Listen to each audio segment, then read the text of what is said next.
listening to TGI Sports Talk with your host Keith Angle on Northeast Streaming Sports.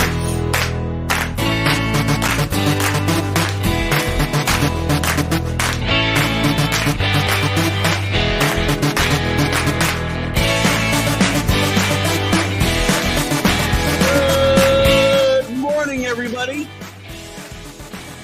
Keith Angle, TGI Sports Talk with our Sunday stream of consciousness. No lack of stuff to talk about today.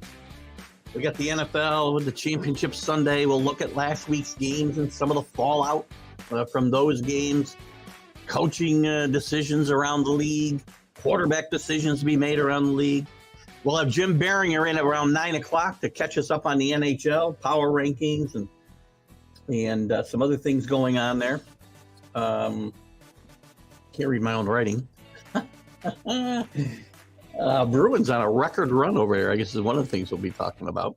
We'll get into the Major League Baseball as well. I want to talk with you guys, and I know Drew and I have some differences of opinions on the Hall of Fame.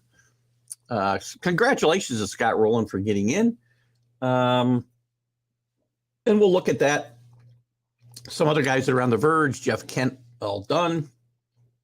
And me rethinking Billy Wagner. We'll talk about that. And some guys coming up in the next couple of classes. And just one quick note, and we'll talk about it again maybe a little bit later when I have some time. I want to talk about some of the big upsets. Big upset in college basketball yesterday, Oklahoma beating number 2 Alabama. Not just beating them, but thrashing them, really. But the great Billy Packer passed away over the weekend at 82 years old. Billy Packer, longtime college basketball analyst, and he'll be missed. I mean, he's been missed to me since he's been off the air. And I can't believe, I read an article yesterday that he's been off, I believe, since 2008. It's shocking to me that it's been 14 years since I'd seen Billy Packer do a basketball game. He was actually a really decent college basketball player. Started announcing after doing a little bit of coaching. I think he was an assistant at Wake Forest, his alma mater. When in 72 he started broadcasting, he became part of what was really, I think, the best broadcast team, especially for college basketball or basketball in general. Dick Enberg, Al McGuire, the great Al McGuire, and Billy Packer were part of that NBC team when college basketball was really ascending, and the NCAA tournament was really taking off during the Bird and Magic years, for instance. So our condolences to the Packer family, and Billy, rest in peace. Job well done. Godspeed to you, buddy. So we'll talk a little bit about that more if we can at the if we get some college basketball. Good morning, CA. Good to have you in with us today. Good morning to Alan. Congratulations to your Sooners on that big upset yesterday. Good day for the Big 12 against the SEC in general. Yeah, we'll take a look at some of those scores if we get a chance later. We got a lot to talk about in football and baseball, but we'll get there. And again, if we don't, we'll certainly talk about it Wednesday night on the College Sports Huddle. And again, welcome to everybody on Facebook, YouTube, Twitter. We're on our TGI Sports Talk page, Northeast Streaming Sports, simulcasting on Let's Talk Sports. And we continue to talk sports where we go. Good morning, Drew. Long time no see. We did have lunch yesterday at, gosh, I can't remember. What the heck is the name of that place, Drew? We took our mother-in-law and our wives and father-in-law and my grandbaby and her parents all out to lunch yesterday at, unbelievable, I can't remember the name. Good morning, Drew. Good morning, Anthony. Good to have you with us. Baltimore Raven fan. Wrong. Washington Redskins. See, thought I'd forget. Team formerly known as the Redskins. It just cost myself $20. Anthony, good morning, sir. I wonder if they will change the NCAA from 2 quarters to 4, 2 halves, right? It's not 2 quarters, it's 2 halves. I don't know. It's an interesting question. They've gone this long. I doubt that they will. It's 2 20-minute halves for those of you. Plum Blossom, thank you. So we'll see, Anthony. We'll talk more about that in the coming. I have not heard any discussion of that. So Let's see, where are we going to start today? Because I've got Jim Biringer at 9 o'clock, 9 to 9:30 or so. So we'll talk some football. We'll switch over to hockey and come back to some football and certainly some baseball, because I do want to talk about the Hall of Fame voting and some other news in baseball. Let's see what's going on. Last week, let's just set up the weekend, I guess. Championship Sunday, right? Let's see if we can find the right. I got so many banners now, man. Jeez, good grief. Championship Sunday's upon us. 49ers at the Eagles, 3 p.m. Unfortunately on Fox. Sorry, Kenny. I know you can't watch it. Those of you with DirecTV will have to find other means to watch this game, because Mission Broadcasting's dispute with at least locally here. I guess it's Fox Broadcasting in general with DirecTV all over the country. You'll have trouble watching this game. You'll have to go out and watch it. I fortunately have a digital antenna where I get like 60 channels, so I can switch over to that to watch the Fox games. That'll be an interesting battle. The Eagles showed how powerful they really are. If you remember, they played great football till Jalen Hurts got hurt. And then Jalen Hurts showed, again, it wasn't Jalen Hurts, though. I think he makes a difference, but don't forget, they ran for 268 yards in this game last week. So that'll be the early game, and then later we've got the Bengals visiting Burrowhead Stadium. I love that comment. Joe Burrow's the best, man. Burrowhead Stadium. By the way, the line's been all over this game. I love the 49ers today. I love the Bengals. And I was getting a little nervous because during the week, the line went from Kansas City being favored to the Bengals being as much as 2-point favorites. And now it's back to Kansas City being 1.5. So, probably based off of the news about Mahomes' ankle injury. We'll get into those games. But let's also talk a little bit about last week's games. Let me get to your comments here real quick before I jump in. Plum Blossom. I don't know why I never remember the name of that. I love Chinese food, Drew, and but it's almost like McDonald's for me. It's such a great idea when I'm eating it, and later on I go, oh, why did I do that? Anyway, the food was excellent. Speaking of Baltimore, the Ravens have requested permission to interview Eric Bieniemy for the offensive coordinator job. Moving laterally in the NFL is a little bit different than moving up, so the Chiefs do not have to request that or grant that permission, and they don't have to let him out of the contract he may or may not have. I don't know what his contract situation is, but they don't have to let him out of his contract to go. Eric Bieniemy is a very interesting case, and we'll talk about head coaches today too, but he's a very interesting case study. There's got to be something that some reason Eric Bieniemy has not got a job. He's gotten interviews for almost every opening there's been. And he has he's got some history way back in his past. And if that's what's keeping him from getting this job, then I don't know. Again, I don't know how serious the situation was, and I hope. And if it was a very serious situation, I could look into it a little more. But Eric Bieniemy has not really been, that close. I mean, he's interviewed, but he hasn't really been that close to a job. And when it is, it's the Texans. Going to be rough with the Super Bowl being on Fox this year. Well, I'll be on a cruise ship, so I won't really care. Sorry for you guys, but I will see the game on a big screen. Giant screen. It will be tough. And Fox, listen, Foxes can't be happy either with this situation. But this isn't really, it's funny, because this isn't necessarily a Fox issue. I keep saying this to people.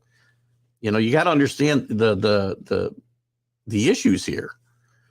This is a dispute between Mission Broadcasting, which handles all the Fox networks. It's very interesting. It's only Fox that's off. FS1 is on, Fox Business is on, Fox News is on. It's only Fox. So it's kind of interesting, and it will be, maybe it'll get resolved before the Super Bowl. They got 2 weeks, but this is the longest dispute I can remember between a major network. Well, not between, again, the network's not really involved. It's their distributing company. It's about money. But this is the longest I've seen one of these things go on. They usually go on a month, a couple of weeks. Had one with ABC not long, a few years back. Need Joe Bean the Bengals for players in the NFL Challenge. Well, so do I. I've got all Bengals and all 49ers. So let's go Bengals. Let's go 49ers. I kind of believe, and Drew can back me up, if the 49ers and Bengals win, I'm not sure I can lose. I can't dissect it that close, right? But I'm very happy with where I stand. Because I predicted those teams. Obviously, I would. That's why I picked the way I picked. I did pick these two teams before the playoffs started, not before the season. I predicted the Chiefs. I picked it. What did I pick? I know I picked the Rams. Maybe I picked a rematch. I can't remember. I know I picked the Rams. How does Alan feel about the Rangers signing these great? Oh, God, we can talk a little about this right now if you like. I mean, I was going to talk some baseball or football until we got the 9 o'clock hour, but we can jump into that. Go ahead, Alan. You can answer this question. He's great in quotations. Make sure you read the quotations. NRI players, Danny Duffy, Clint Frazier, Travis Janikowski, Ian Kennedy, Reyes Montoya. Alan, this is the exact reason I tell you should not be signing DeGrom to crazy money because you're not ready to win. I did pick the Bills, Rams. You're right. Thank you. That didn't work out too good, did it? So, Alan, you can respond there if you like. If not, I'm going to continue on with a little bit of football talk. I want to talk. Maybe we can get last week's games out of the way a little bit. The games last week, Jacksonville, Kansas City. Jacksonville shows they've got to learn how to win yet. I think they played they played a decent football game. They hurt themselves with mistakes. Agnew's fumble was a killer. It takes teams time. You need to lose these games, usually, to become winners later on.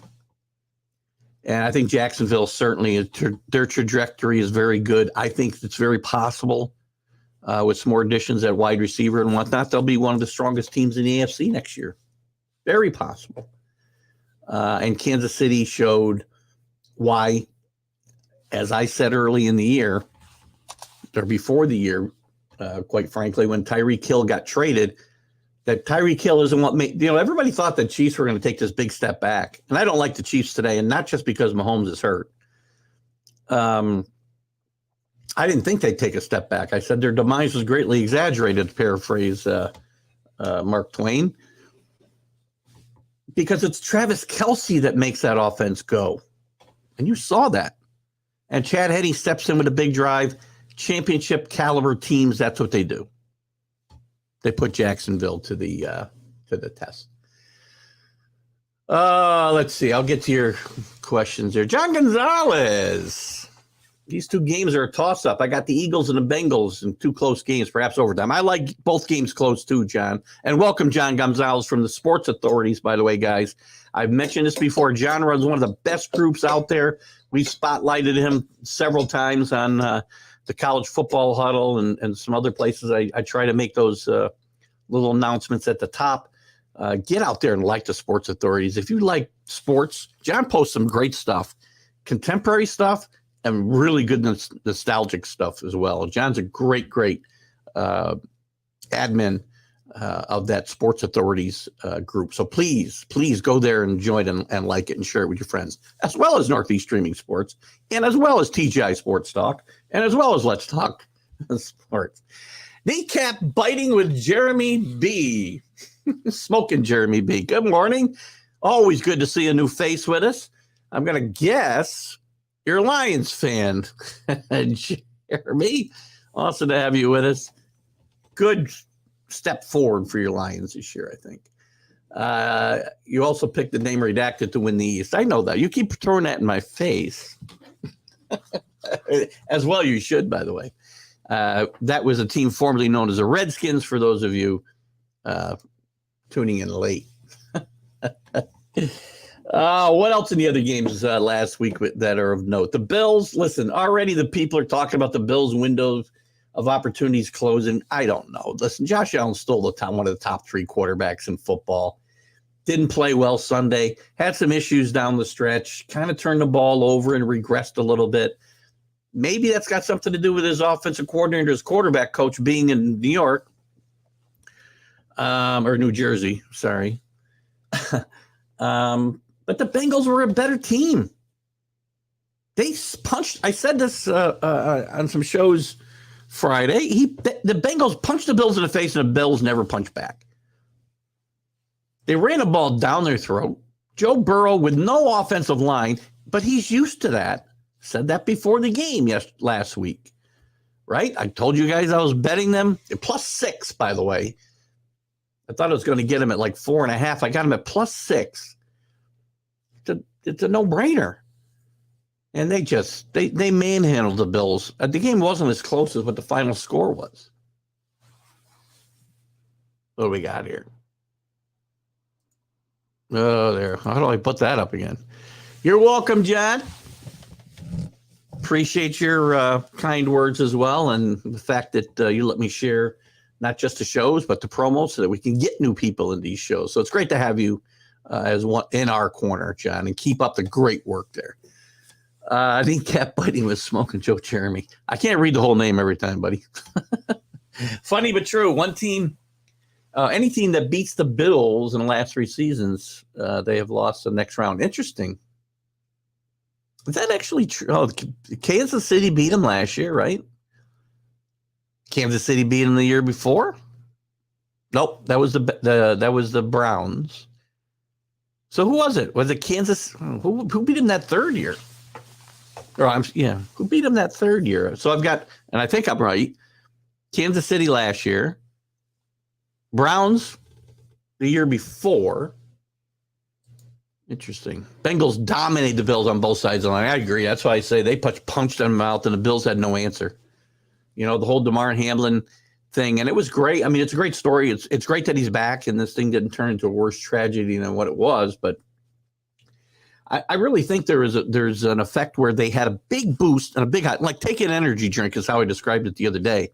You get this big high, but then, you know, when that emotion in this case, and energy is a little different, but that big high, when you deflate a lot. And I just think they couldn't sustain that. And I think the Bengals were angry about the whole way the NFL handled that whole situation. So, again, I think the Bills, I don't think they're ready to, pack it in. I think they're still the team to beat in the AFC East. We'll talk more about this. Lots of moves that happen in the offseason, as we've already seen. We'll see. But you're right. Physical football, Bengals were better. And I think you might see that today. Better physical football. If I was a player, I'd love to play for the Lions coach. Played for a couple of similar coaches in high school and on the Colonials. Did they bite them in the kneecap speeches over Rick? Jeremy, and yes, I'm a Lions fan. And an editorialist. Interesting. Anybody you want to? Are you a what's a freelance, or do you work somewhere where we can give you a little plug? We'll be happy to do that. You get one free plug here. Smoking Jeremy. All right, we'll get you to Smoking Jeremy. KC twice. Oh, I think it was the Titans. I think you're right. I think it was the Titans now that I think about it. Because I think they won in a first round and then lost to Kansas City.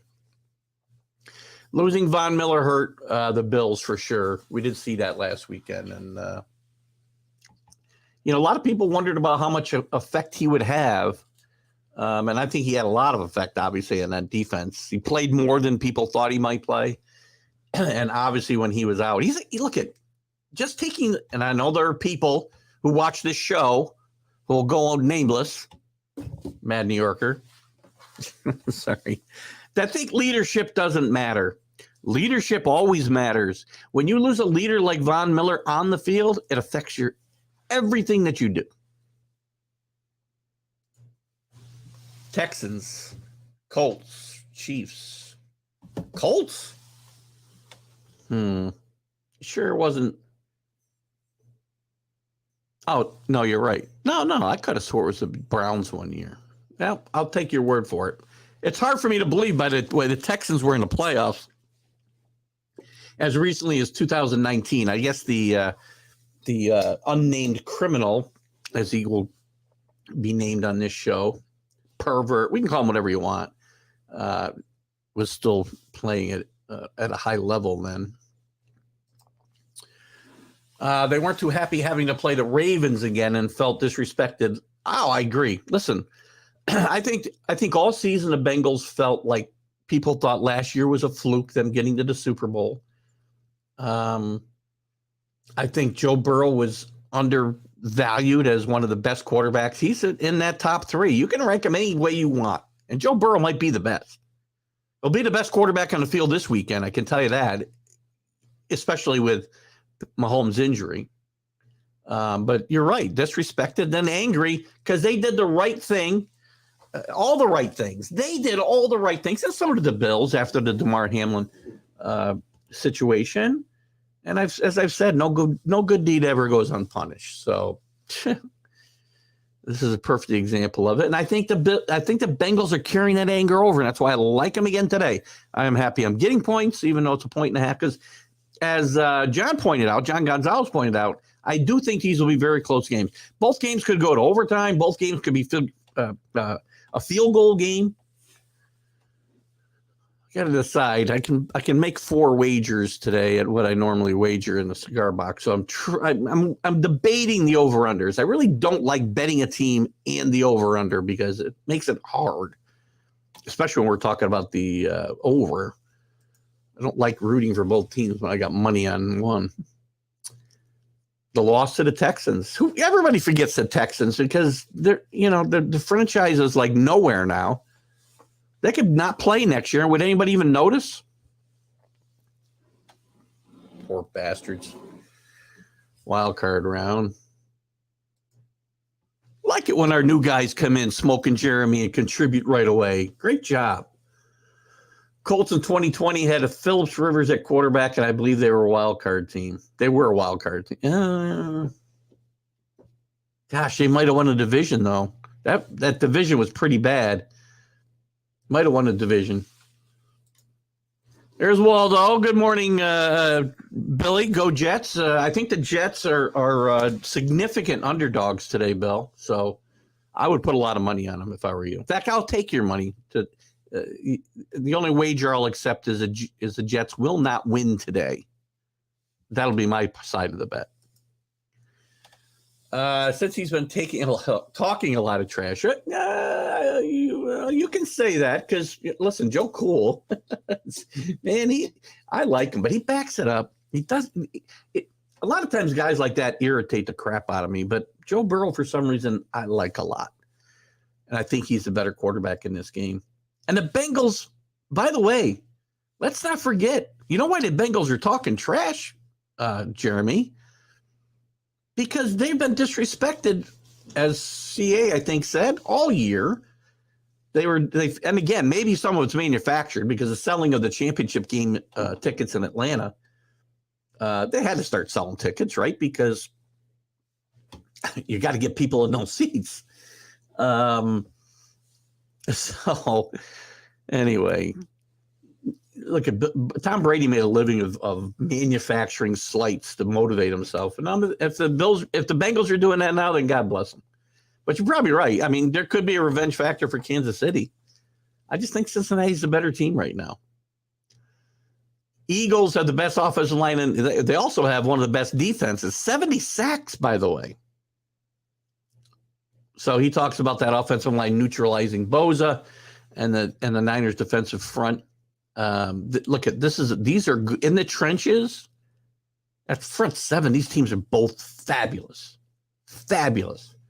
I think this game comes down to, and I wasn't going to talk too much about this yet, but I will, because this is a stream of consciousness show, and you guys kind of dictate where we go. We will at 9 o'clock-ish go to Jim Biringer and talk some NHL for about 20, 30 minutes. So don't leave, because even if you're not an NHL guy, afterwards we're going to go back to the NFL and some MLB. 70 sacks from this Philadelphia defense. Really, really good. You saw it last week against the Giants. And I'll throw this in there right now. We probably won't be able to get into it too deeply until after the Jim Biringer spot. But the Giants should not be ashamed of the season that they have. And a lot of people are throwing their arms up and like, oh, my God, see what I told you? I told you Daniel Jones was no good. Daniel Jones had no chance last week. None. The Eagles are so much better, and Daniel Jones has no weapons. You can't come back even 2 touchdowns down with that team. Where's he going with the football? Jeremy writes, smoking Jeremy, writes for the South Florida Tribune. All right, cool. And you're a Lions fan in Florida. You got to be a transplant, obviously. I say obviously. Line moving on footage of Patrick 1 to 1.5. Listen, earlier in the week, the Bengals were favored by 1.5. The line opened with Kansas City favored, moved to the Bengals, and then moved back here Thursday, Friday to the Chiefs. So, listen, I hope it moves to 2.5. I hope it moves to 3.5. It's not going to. Titans won the division that year and lost to Lamar Jackson. Oh, that's right. The Titans still, that's right. I keep forgetting the Titans are in the same division as the Colts. Mighty Kneecaps would have been a very watered down version. Oh, my God. I know the coaches of which you speak. Oh, so you're kind of an independent contractor with the paper. That's good. Eagles look ready. Bengals have injured quarterback opponent. Listen, Patrick Mahomes will play good football today. What's going to hurt him is he will not be able to improvise the way that he normally does, which really hurts the Kansas City offense because his escapability, I mean, he's not the best running quarterback by far in the NFL, but his escapability is as good as anybody's. It's as good as, you know, Allen's and Hurts, who run for 700 yards in a season. Mahomes doesn't run for that kind of yardage, but he escapes, keeps plays alive. That's where the difference will be. And the Bengals defense is underrated. And forget about the injured quarterback. They beat this team at Arrowhead with a healthy Patrick Mahomes last year and a worse, as bad an offensive line as they have right now. Normal guy. We don't have many of those around here. Good to see you. Another new face today. Good to have you with us. Bengals in a close game. 40. That's not a close game. That's 2 touchdowns. Do you have a misprint there, normal guy? 42-28? Unless you're talking about it gets away late. That's a lot of points. I don't know. Yeah. It's going to be hard if I bet the Bengals. Of course, there's not a lot of points, so I really don't need to worry too much. All I got to do is get a victory. Eagles, look, we already talked about that. Smoking Jeremy. Brian Daboll should be the coach of the year. I think he will get the coach of the year. He did much with less than him or Peterson, in my opinion. You know what? Listen, this is one of the years with more candidates than I can ever remember. And I do see Jim Biringer in the waiting room. We'll get him in here to talk some NHL in a little bit. And we'll even let him make a prediction on the 2 NFL games today, probably. But I'll get through your comments here real quick. So we're gonna pivot in a minute, and then when Jim is, we let Jim go because he's got to referee a game today. We'll pivot back to football and then some baseball. So I agree with Brian Daboll. A lot of candidates, though. That's what I started to say. Tons of candidates this year, more than I can remember. Many deserving candidates. How do you protect a quarterback with a lower leg injury, run the ball, and utilize 7-8 man protections? They're going to have their hands full today for sure. The Bengals defense is underrated. Yeah, we'll get into this a little bit later, John. Jets hired Nathaniel Hackett. It does not signify Aaron Jones is coming to the Jets. No. I got 50 million reasons why. Chad H saved. He did. Listen, that drive, 98 yards, kept the momentum from changing and shifting to Jacksonville when it could have. Great job. Neil Bush, good to see you today. Low scoring game in Kansas City. Heard it will be cold. Bengals win. Better running game. Agreed. But man, that kid and his name's escaping me right now, and I'll have to look. He played really well last week. Kid from Rutgers. Can't think of his name. Over under in Chiefs is 48.5. Both defenses are good. I remember when 48.5 was a big point spread. Way to go, John. Talk Jets. Who talked Jets? John Gonzalez? Oh, yeah. We'll get into that some after. Henny Given Sunday. That's a good one, Jeremy. Awesome. Listen, guys, we're going to pivot a little bit. Let me change my banner here for a second before I bring our guest in. We haven't had him in a couple weeks. Last week, he was vacationing somewhere warm, I hope. Jim Biringer from FullPressHockey.com and Let's Talk Sports. Welcome, Jim.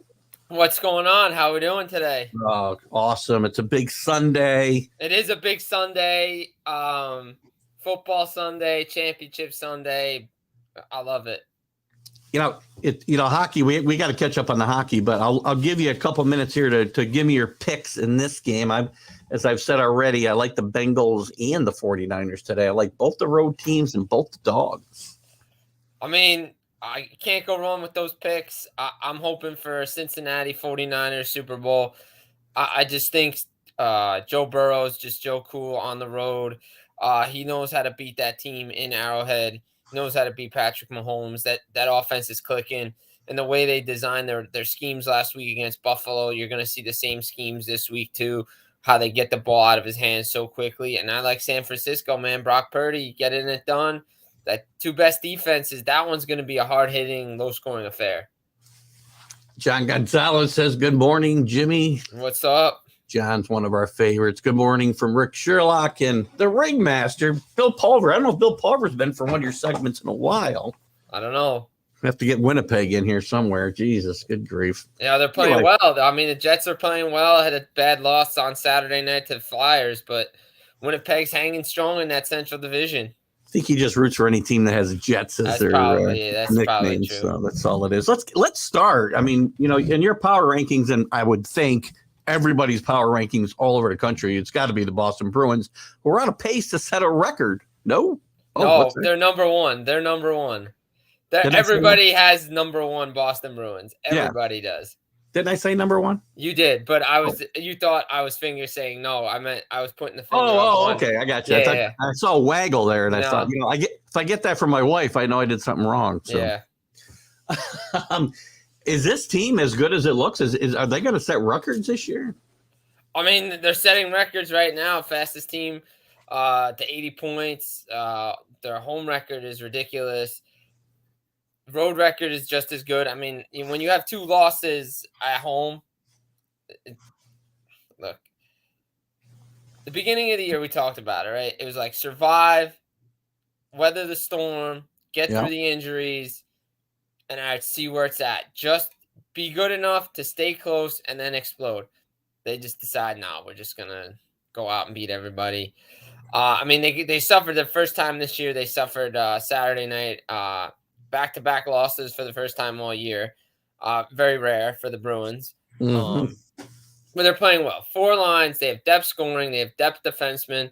Goaltending's been excellent. Linus Ullmark, his best goals against average, best record for a goalie this year, is probably going to win the Vezina. Jeremy Swayman's playing great too, so they're going to probably win the Jennings Trophy. And Boston, look, I said it to a bunch of people. It's a major disappointment if the Boston Bruins don't win the Stanley Cup this year. Major disappointment the way they're playing hockey. Look, we all know regular season you can put up these great numbers, great statistics. It doesn't matter. Once the playoffs come, you could get knocked out in the first round. I don't see that happening. But what I will say is Boston's kryptonite is the Tampa Bay Lightning. Mm-hmm. For some reason, they can't play against this team or beat this team, especially in the playoffs. And that's the only matchup. If Tampa gets by Toronto, which, Toronto's history in the first round, Yeah, we know that. We already know that. So, I mean, Boston's got to figure out a way to get there.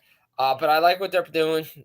Krejci, Bergeron, Pasternak, Zaka. I mean, up and down this lineup, this team is playing well. They're weathering the storm right now with Jake DeBrusk, his injury, but he'll be back in the lineup soon. The biggest question for them is what do they do at the trade deadline? Do they stay status quo?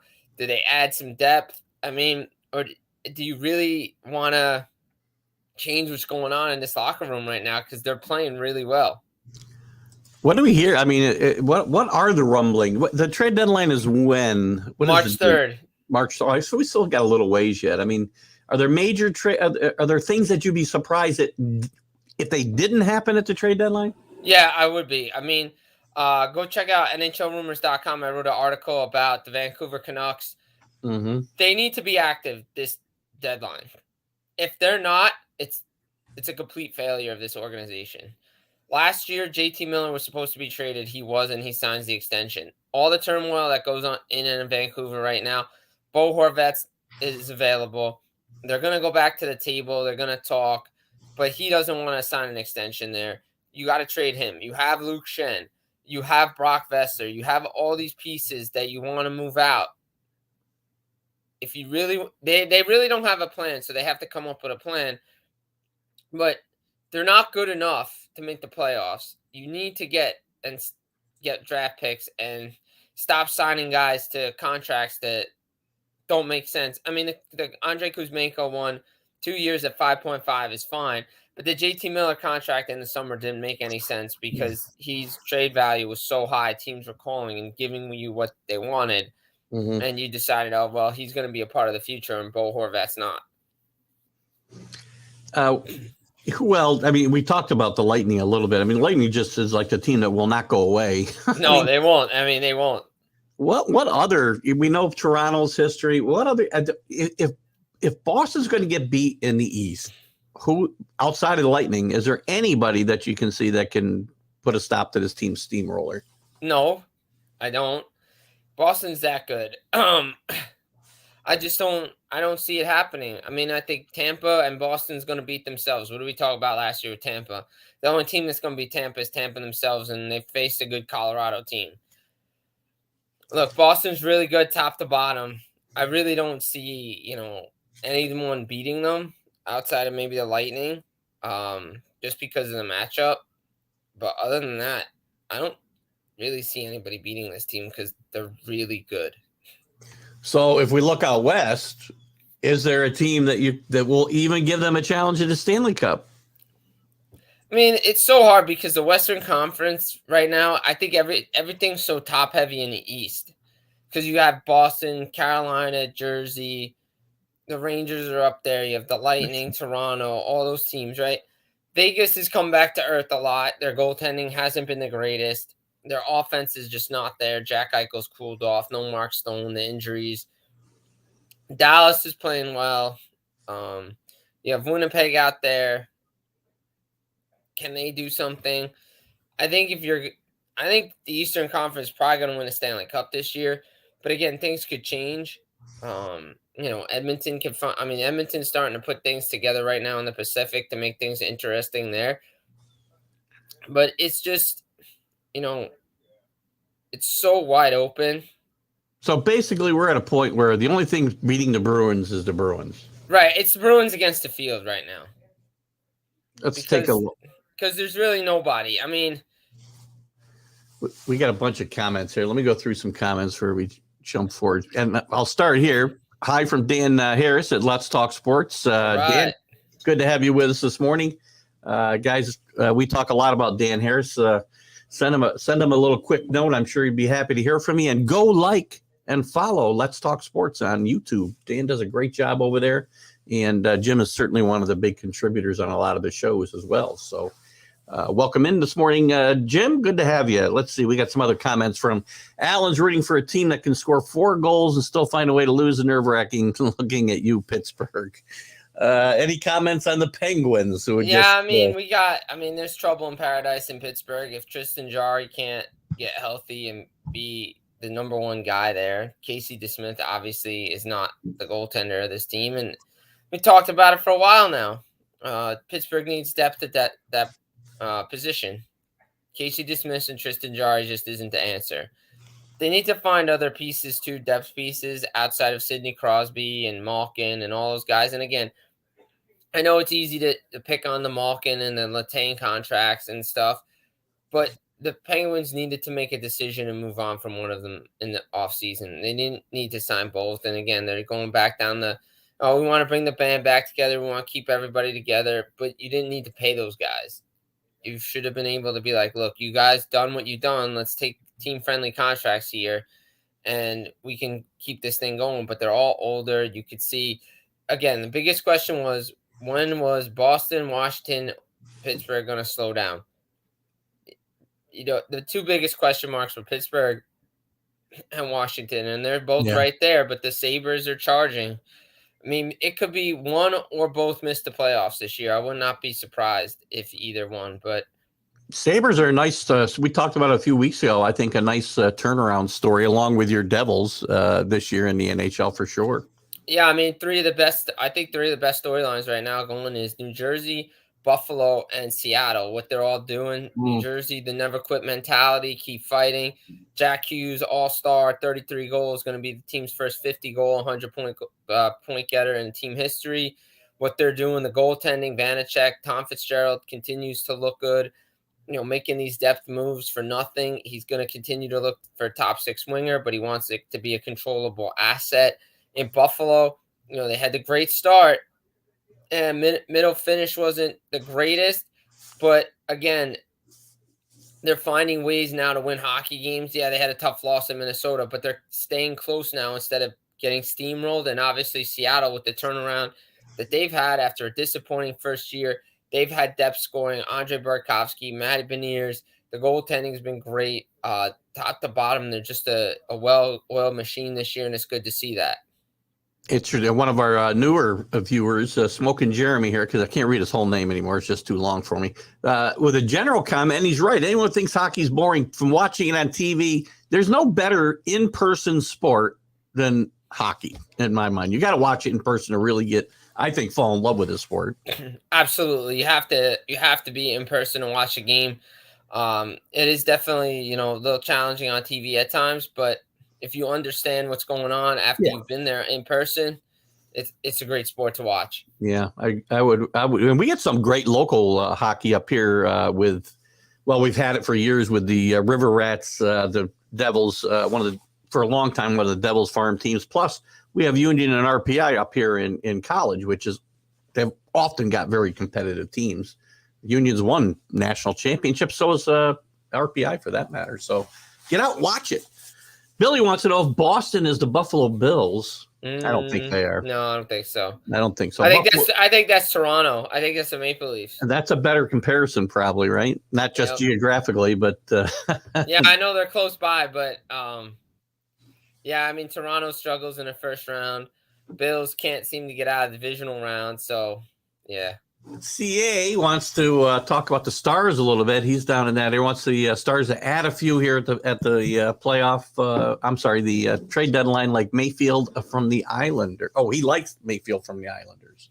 Yeah, I mean, look, Dallas. Yeah, I like Dallas. I mean, Dallas is playing well.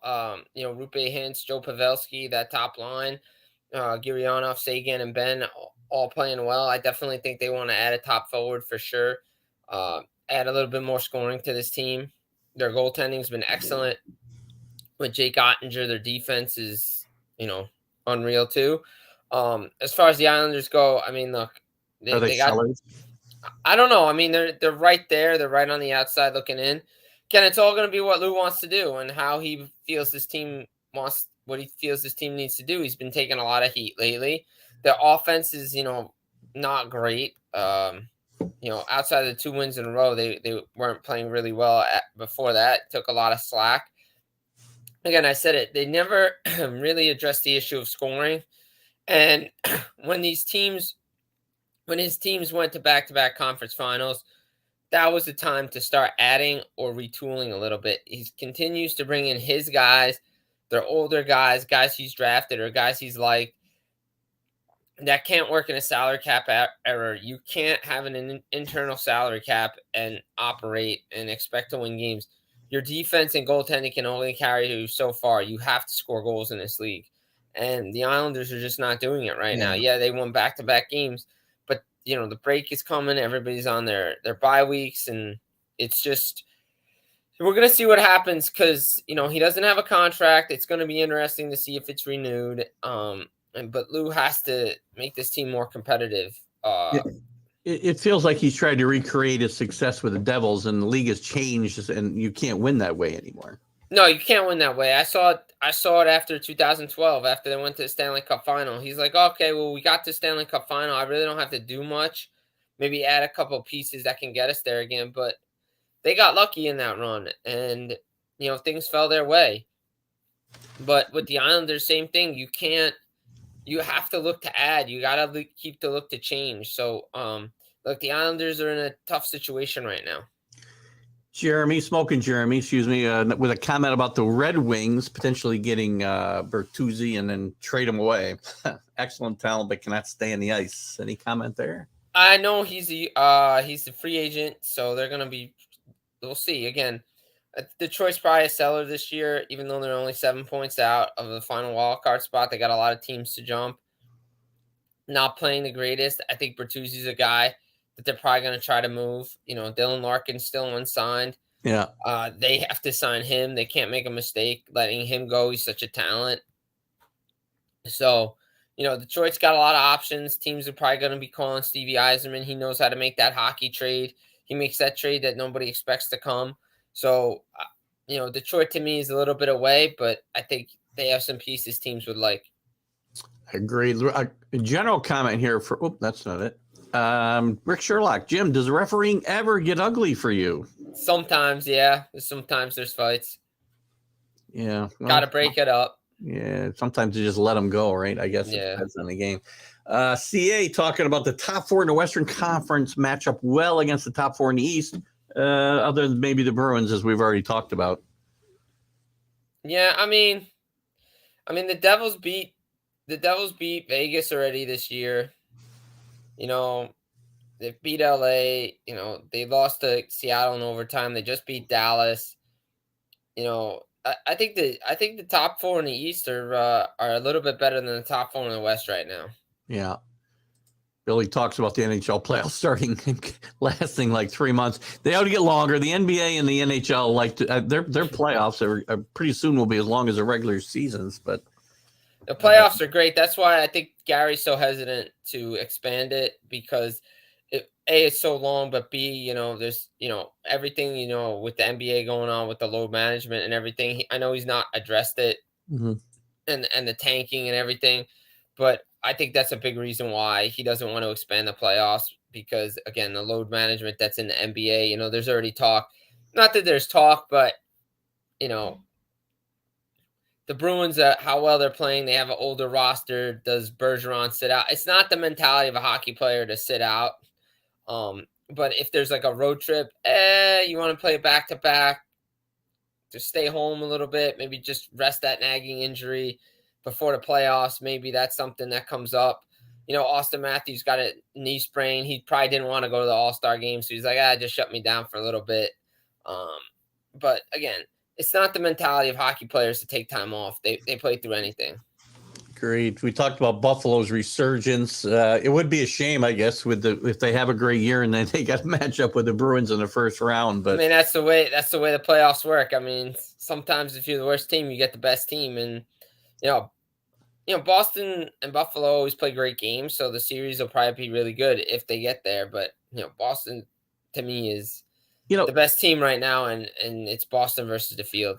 Larry Brooks had an article in the Post today, and I think it's the first one he's had ripping the NHL playoff format. What are your feelings on the format itself, and is there a better one that you would suggest? I like the old 1 through 8. I was always a big fan of that. Yeah. I know the divisional format was about rivalries and creating rivalries, and then the whole schmaz about, we need, that's how we build the rivalries and everything. But the problem is you have good teams going home in the first round. Yeah. And you want your best teams to be there at the end. I always like the 1 through 8, even though I knew upsets would always happen in that format too. But I'm a fan of the 1 through 8 ranking. Billy's talking. He's agreeing about it being in person. Yes, hockey's so much better in person. I mean, it's a great sport, but on TV, but it's much harder. They've tried all kinds of gimmicks to gimmick it up on TV, but just forget about it. Again, watch the game in person and then watch it on TV, and you get a much better appreciation for what's going on. Yep. Dallas heavy on the OT. They need a legitimate backup to spell him until the playoffs. CA's comment. Yeah, I mean, Jake Ottinger is playing well. I mean, he's getting a heavy workload. I mean, Scott Wedgwood's come in nicely, filled in really good. Solid backup, but I agree. I think they need to maybe upgrade that position just a little bit to, give Ottinger more time off come the playoffs, because if they keep playing him, he's going to be worn down. And I think the answer here is obvious. No, they don't. No. You just need 16 wins. That's all you just need 16 wins. That's it. Go 16-15 if that's possible. I think it is. No, Max, you can. No. You got to be one game ahead. It's got to be 3 games, right? Yeah. Yeah. I went to Perth. My math is not that good.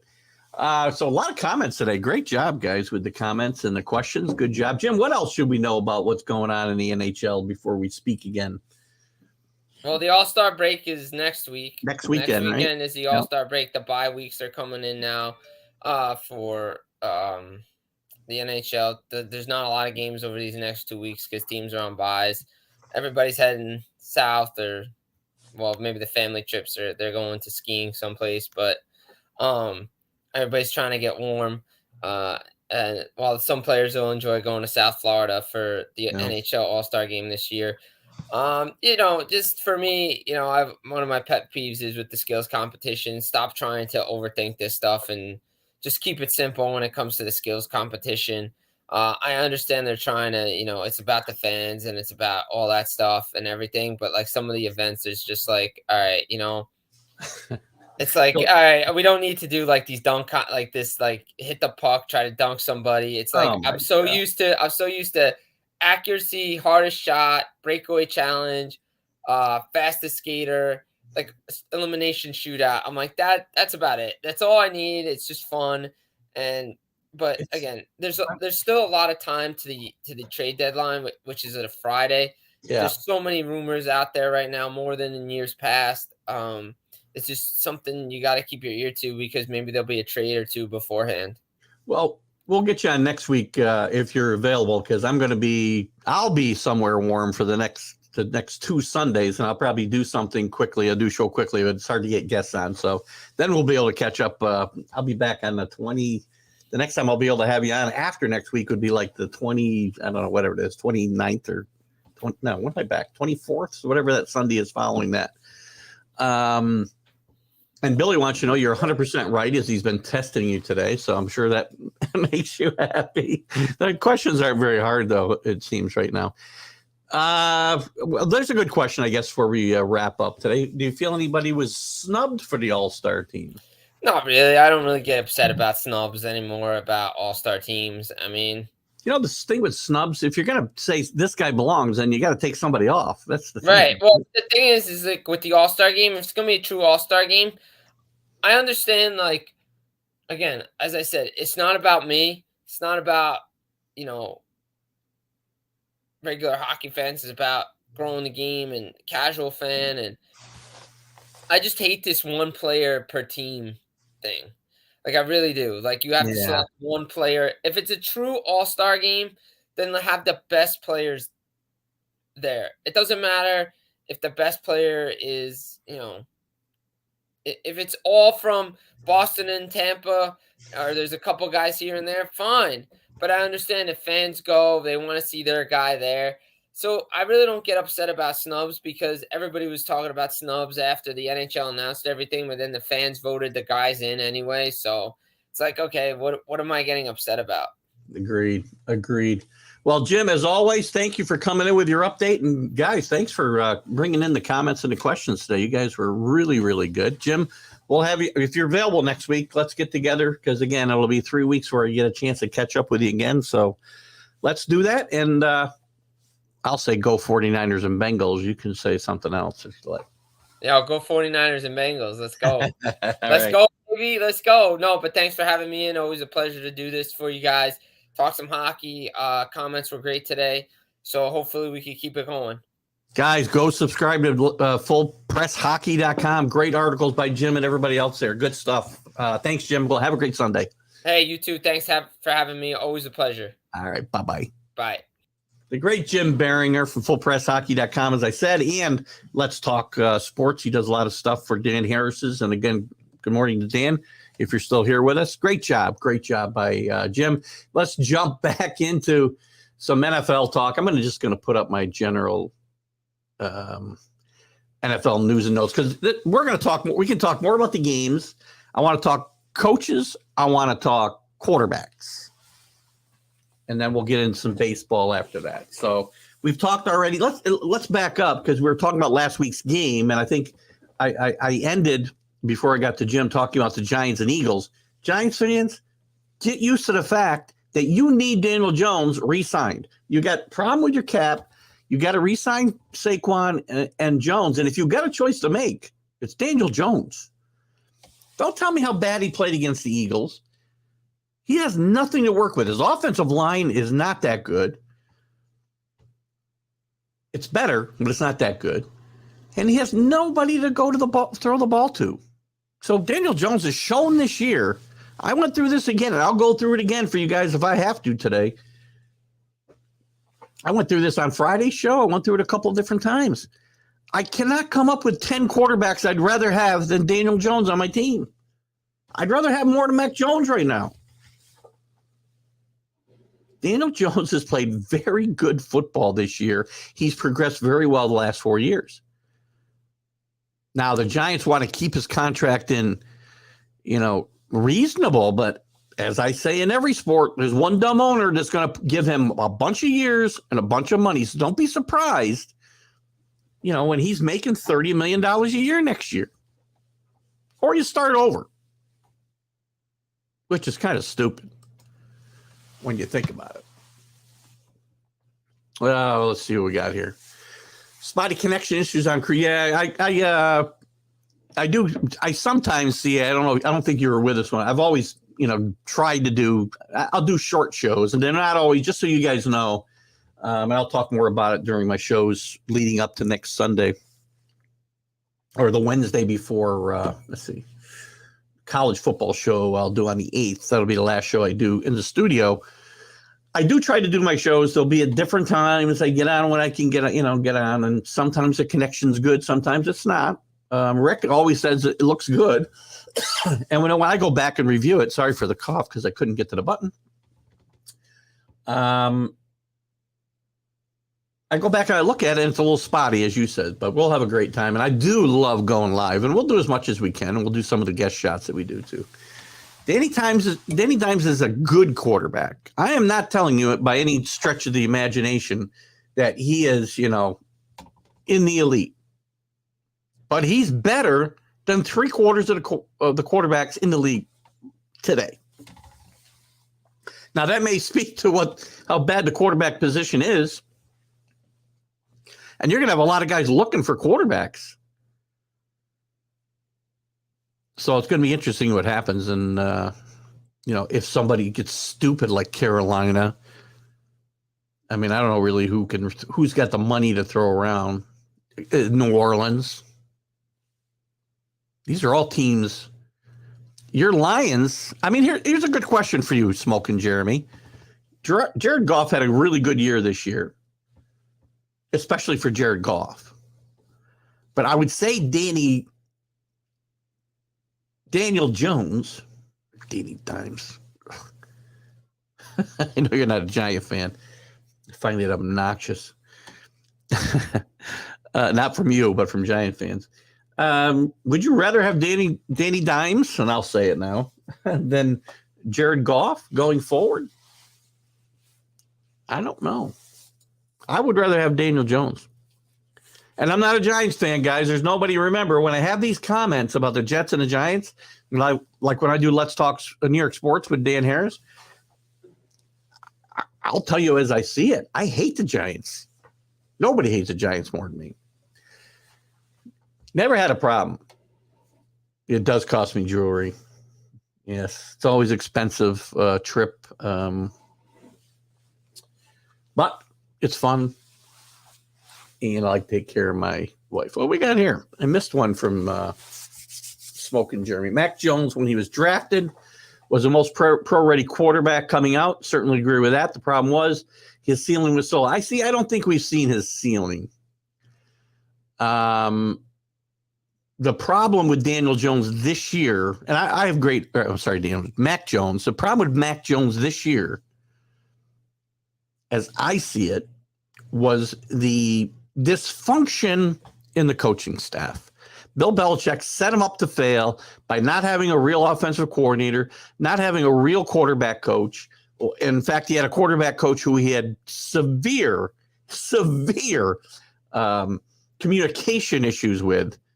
Joe Judge needs to be somewhere else. Now he's got a strong, real offensive coordinator, a real offensive mind in Bill O'Brien, who's very, very good at this part of the game, and a guy who knows how to deal with quarterbacks. Worked quite a while with number 12 as the quarterback coach and later the offensive coordinator after Josh McDaniel left the first time. I have not given up on Mac Jones, but if you told me today I could have Daniel Jones, I would probably take him. It's not happening. That's it is a fun remote. I like doing the remotes. It's always fun. I find a different place on the ship to do it. I do it from one of the taverns. I do it from, the Lido deck. I do it from sitting on a deck chair somewhere. Watch out for the black kitties and stuff.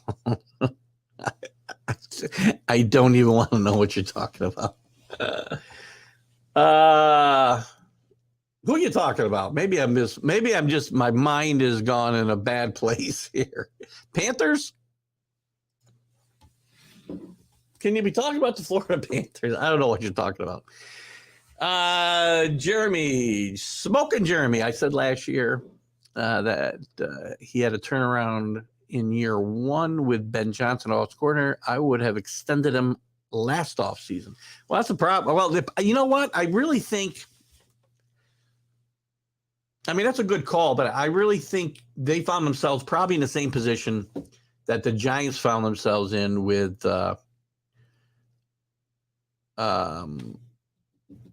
if we're talking about, I think we're talking about well, it doesn't matter if we're talking about Daniel Jones or Jared Goff, because I can't remember who Ben Johnson was the OC for. But either one we're talking about, they had to wait to see if they were that guy. Daniel Jones, the Giants had to wait.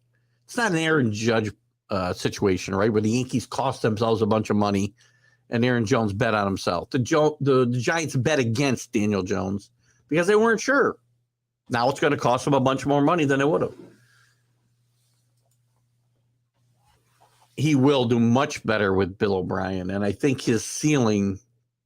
You may be right about the ceiling. Again, I do not think Mac Jones will reach the Patrick Mahomes, Joe Burrow, Josh Allen level ever, but I do think Mac Jones is a quarterback who can win in the NFL and win playoff games, which is as important as anything else because Derek Carrs of the world go out and have put up good numbers, maybe not this year, and don't win playoff games. Again, I'm sorry if you're still here, Alan. Dak Prescott. I don't care how good you are in the regular season. Until you win playoff games consistently, you're not an elite quarterback in this league. Yeah, I did ask you about golf. That's what I thought you were doing. Sometimes with the delay, I don't know if we're still on the same wavelength. That's all. So thank you. And the Ben Johnson, because the name wasn't ringing a bell with Ben Johnson as offensive coordinator. So thank you for that. So again, if you had a choice, if you could move on, if you had a way to move on from golf, and I don't even know if you do, would you want Daniel Jones? I would take him over golf myself. The kittens. I got you.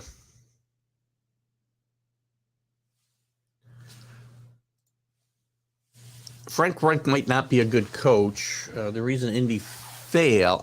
Listen, I don't disagree with this. Indy failed was the quarterbacks he asked for. Well, if he asked for Phillip Rivers, a washed up, used up Phillip Rivers, who I never thought was that great a quarterback anyway. Listen, Phillip Rivers, toughness can't be questioned. But Phillip Rivers, he's never a guy that I thought was, in the top level of quarterbacks. Matt Ryan is used up. I mean, there's people think that Matty Ice is going to the Hall of Fame. I don't think he is. And I love the kid. Saw him play nearly his whole career at Boston College when Josh Beekman from Amsterdam, will certainly recognize the name, was out there at Boston College playing offensive line, and Matt Ryan was there at the same time.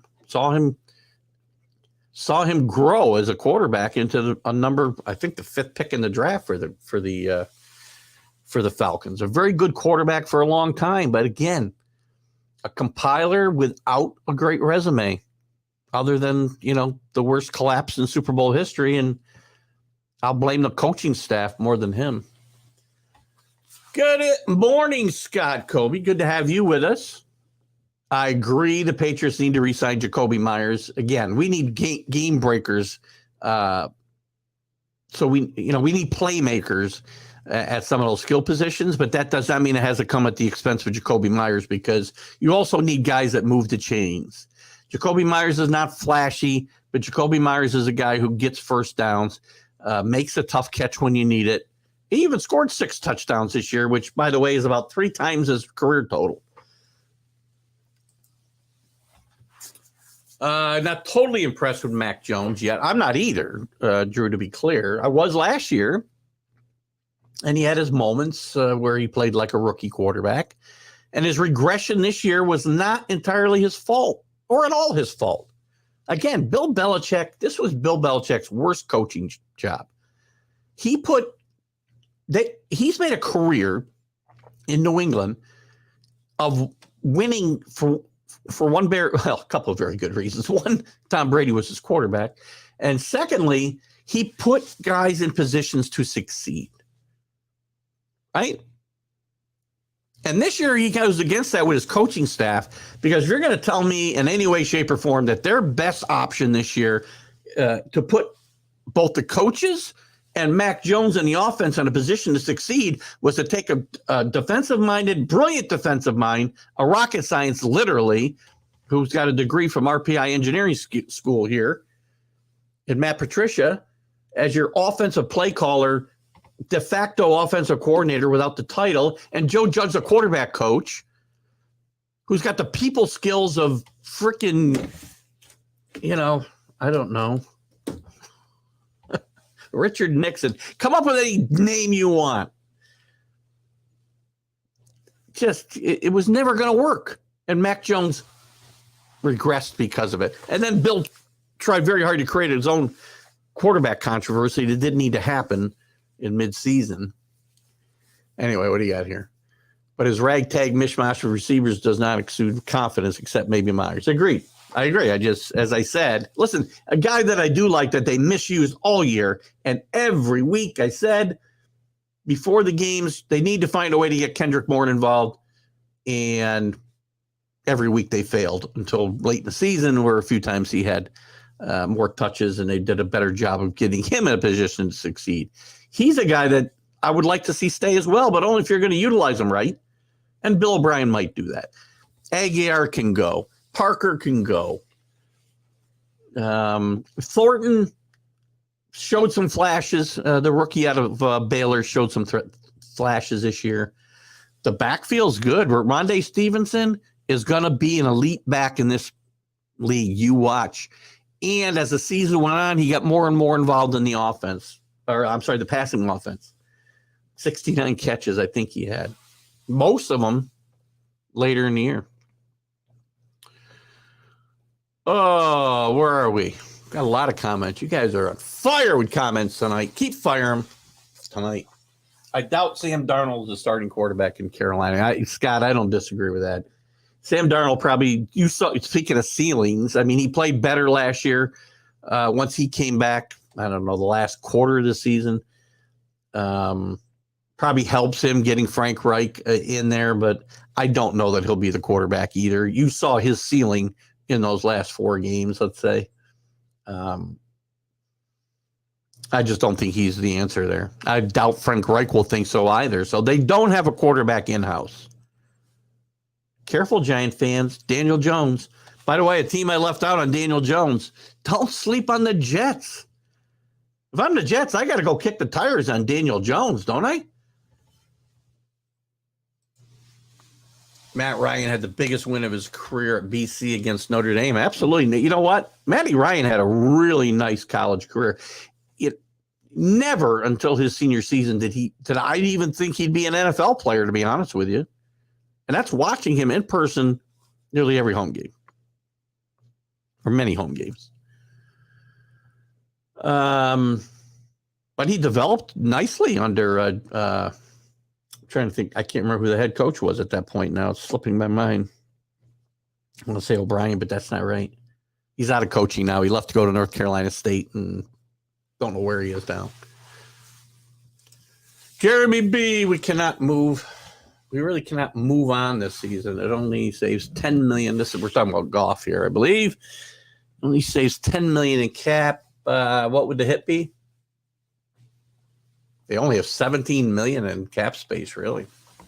Guess you're stuck with I guess you're stuck with Goff. Again, decent player, played good enough to get the Rams to a Super Bowl and had a pretty good year that year until the Super Bowl. I had a pretty good year this year. Had a couple of valleys in the middle of the season, but it's a team on the rise, and who knows? Maybe he continues to improve with them. Man, I tell you, Andrew Luck retiring, and this is a great point, Drew. Andrew Luck retiring really left the Colts in a lurch because they weren't prepared for it, obviously. He does. I did read an article recently, too, that he kind of down again. He thinks maybe he, pulled the plug too soon. But he felt it was the best thing for him to do. And, hey, and the Colts will struggle, as every team will, until they find a quarterback. And you've got to stop chasing guys that are used up. Not every guy's Tom Brady. And Tom Brady should retire, with that said. But not every guy's Tom Brady. There are things you can't do in your late 30s that you could do at 30.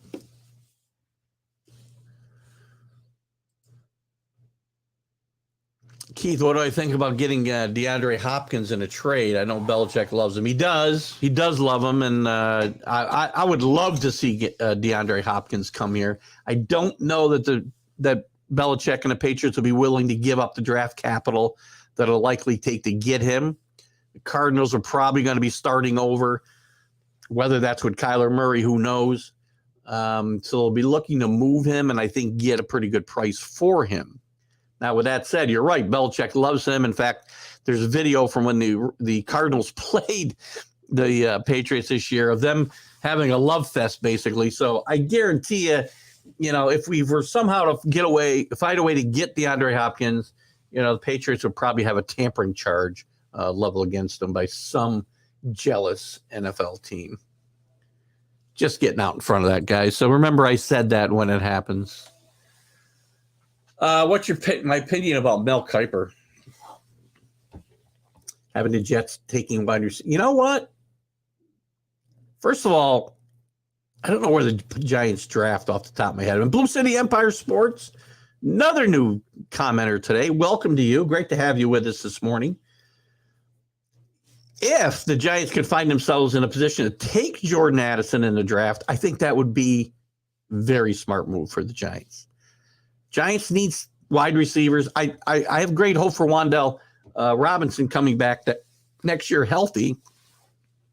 I loved him coming out of Kentucky. I thought he was a great draft pick by the Giants, and if he can get himself healthy, I think that offensive coaching staff led by Dabo And Kafka can certainly get this kid moving in the right direction. So now if you get him and you have Addison, I don't know, maybe Hodkins is somebody that can be a third receiver. I mean, you saw him have a nice game against the Vikings, and then you saw him disappear against the Eagles. So kind of tells you about his talent level.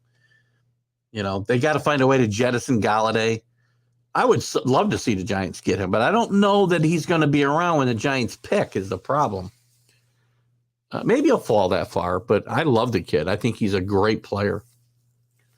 Problem with the Pats offense was Judge and Matt Patricia.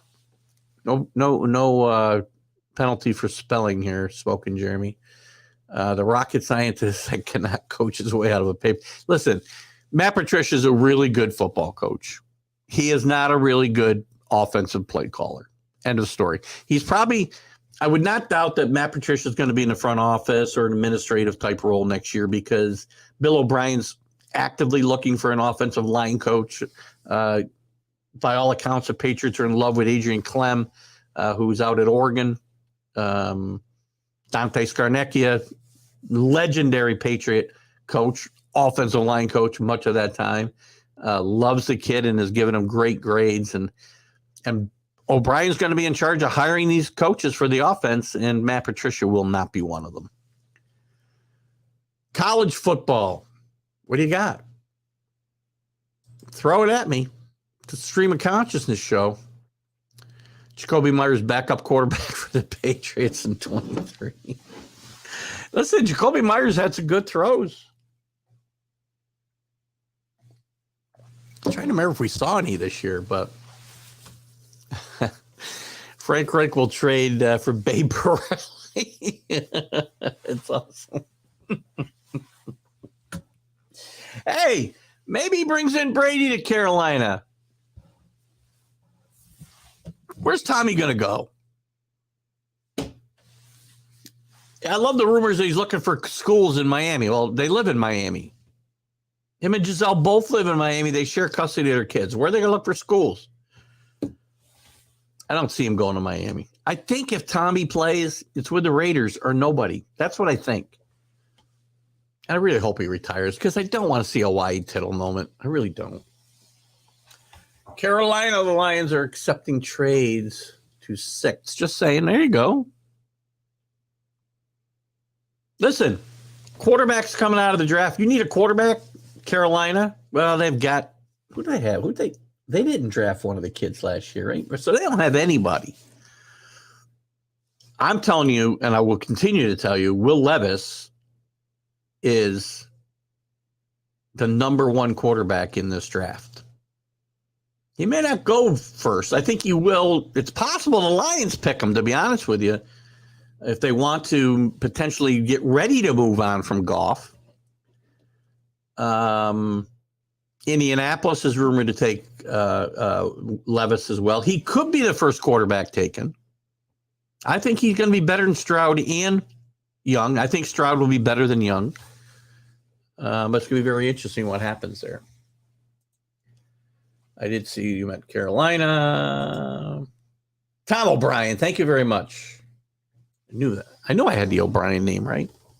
Going back a lot of years, you know, my brain doesn't, and jury can attest to this. I have trouble retrieving the knowledge. I have it, just finding it.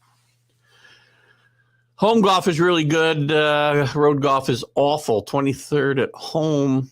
23 touchdowns at home, 6 on the road. Interesting. Well, that speaks to the team as much as the quarterback, though. But good point.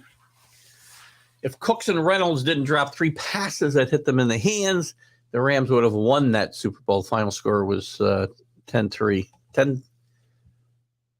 Was it 10-3? I think it was. You know what? A lot of people, and again, if my aunt had different equipment, she'd be my uncle. Just an FYI. Sorry. Are we still on the air?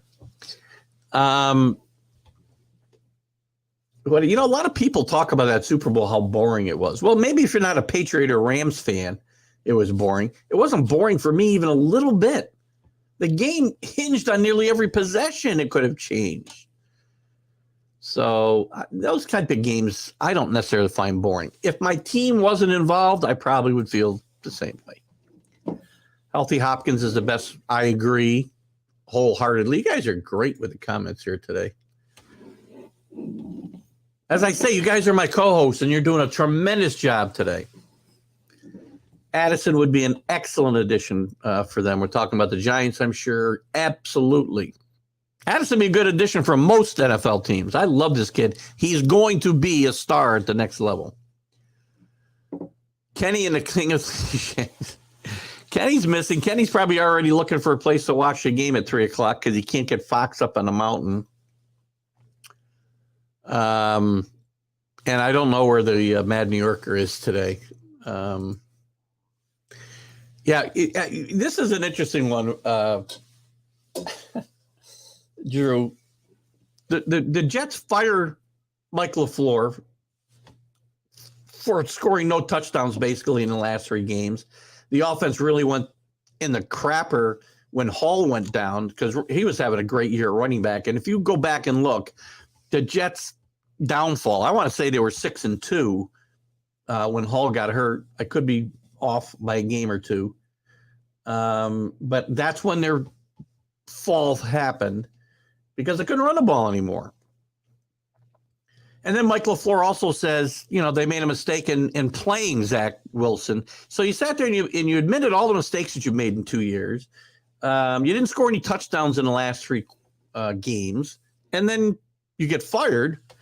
And the Rams somehow think this is a good idea. And by the way, this was his first gig as an offensive coordinator.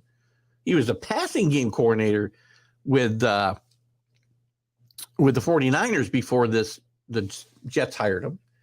And it's an example of, and I talk about this a lot too, or have talked about this a lot too. I talked about it with Dan Harris, talked about it with Mac and Jack and Jim Jeffco. Guys who get hired, first-time head coaches. If you're proficient in defense, you're a defensive coordinator, for example, I guess the example, you need to hire a really experienced, strong offensive coordinator. And vice versa. If you're a first-time head coach and you're an offensive coordinator, you need to hire a very strong veteran defense coordinator. Brian Daboll did that with the Giants. This year, Robert Saleh didn't do that last year. So Daboll hopefully learned from that experience, and it was certainly beneficial to the Giants to do that. Late round sleeper per the combine, Bryce Ford Wheaton out of Virginia. Interesting.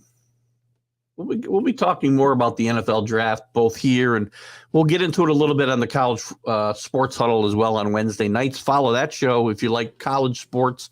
Smoke and Jeremy and some of our other newbies today, please pop in on Wednesdays. We do that. And Are You Serious on Fridays if you want to hear cliches right and left from the Mad New Yorker. We'll keep an eye on that name. Matt Patricia, you don't like to spell his name right. Maybe you're doing that on purpose because he was your head coach. So I can understand why you have a bias. I just realized that I should have remembered that from the last comment. Matt Patricia is one of those guys who, and there's a lot of guys out there who are really good coordinators, and in this case, a defensive coordinator, but not good head coaches. Tons of them. And he was a horrible head coach with the Lions. So I can understand why you're upset, and I don't even need to ask you because I saw it too. Jacoby Myers was a quarterback in college, and he's also thrown several. He may, if I'm not mistaken, I'd have to go back and look at his numbers. He's thrown several touchdown passes with the Patriots, and they have utilized him in that the way they did Edelman before that. Edelman was a college quarterback as well at, I want to say, Kent State. FSU wins the ACC. I'll buy that, and make sure we'll get into a lot of this on the sports huddle on Wednesdays soon. As we start, it won't be long. We'll be in the spring practices, right? I hope. I like Florida State. They've got a lot of kids coming back, including the kid I mentioned, the defensive lineman. Excuse me. He transferred from Albany State. He would have been a first-round draft pick this year. And he's not. He's going to come back to school. So they got, and their quarterback's coming back. A lot of returning players. Mike Norvell's turned the corner. This was a key year for Mike Norvell. He would have got fired. Yeah, he just got the Edelman treatment in, well, as he should, because he's not good enough to be an NFL quarterback, obviously. Neither was Edelman. But they certainly are really good football players that you need to take advantage of the skill set that they have. And they've done a great job with both those players. Tennessee's another place I guess I could see Brady going. Yeah, I guess I really would think if he stays, maybe it'll be somebody that he knows. Vrabel, obviously Josh McDaniel with the Raiders. I just want him to retire because it's not going to get any better. I mean, there's no way we're getting better. We're going to see more of the bad Brady than the good Brady every year we go forward now. And Brady had his moments this year. He had his moments where he led his team back several times. I know against the Rams. Trying to think of the Cardinals. Several games he looked like Tom Brady, but other times he looked like a guy I'd never seen play before. The playoff game against Dallas, I couldn't run the football. I know he was pressured, but I'm watching him throw the ball where there's 4 guys standing around a receiver. Yeah, well, this is why Carolina needs a quarterback, right? Darnold, no good.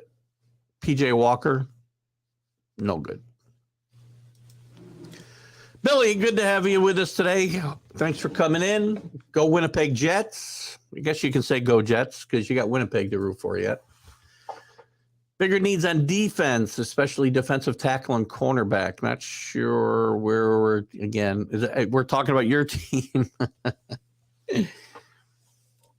Because we get ahead. Remember, I'm kind of jumping around here, Smoking Jeremy. So when you make that comment, say Giants have bigger needs, Lions, Patriots. Patriots, by the way, definitely have needs at cornerback as well. But I think you're probably talking about your Lions. 13-3 Super Bowl against the Rams. 13-3, whatever. I found it an exciting game. Others didn't. I know the next day the headlines are the most boring Super Bowl ever. Well, if you think close games are boring, then I guess so. If you don't like defensive battles, then I guess so. And if your team's not involved, I get it. For your Lions, yes. I would say defense. Your defense certainly was not very good this year, but you've got some building blocks there. Right? The kid from Michigan didn't have a bad rookie season. I don't think it's going to take a lot to turn that defense around. I think, as you said, a couple pieces, and that defense will be very much better. It's the most we've talked about the Lions ever. The Wilkes-Fleury, good call here, Drew. Wilkes-Fleury situation, the credibility of Fleury's discrimination suit. It's funny, we've heard nothing about the discrimination. I personally... It's possible this situation will impact the suit. I think Wilkes should have got the job in Carolina, to be honest with you. I thought he did a really good job the second half of the season. The players played hard for him. Frank Reich doesn't instill any great confidence in me because I don't have that quarterback. If I had that quarterback in place, and if I'm going to rely on Frank Reich to bring in the right guys, Scott Cote said said the right thing. It might be Babe Parilli this time. And it could, Drew, impact this Fleury's discrimination suit. And I don't even know where it stands. It's funny. We haven't heard anything about it basically since September. And Fleury's was being mentioned. He interviewed with a couple of teams this year. I think he interviewed with a couple of teams this year. He was with Pittsburgh, I believe, this year. He's a good coach. I personally think the discrimination suit was probably the wrong way to go. I think there might have been other ways to get his point. and Bill Belichick got himself sucked into that. I mean, again, what happens is, if Brian Daboll, teams often have their sights set on a guy and they're forced to go through the interview process because of the Rooney Rule, right? And if they like Brian Daboll starting more than they like Brian Flores, which is basically what we're talking about, but how do you know if you don't bring in Flores? Flores could have blown them away, and then they say now all of a sudden that turns the table. To me, it's more that what went on with Miami is his issue and should be his issue, that the team wanted to tank. He said no. He had some issues with Tua, and probably rightfully so, and now they got the weirdest guy in the NFL coaching them down there. But it's going to be interesting. You're right. This situation, the Wilkes situation, could influence the discrimination suit. If I had one free agent signed this year with the Patriots, who would it be?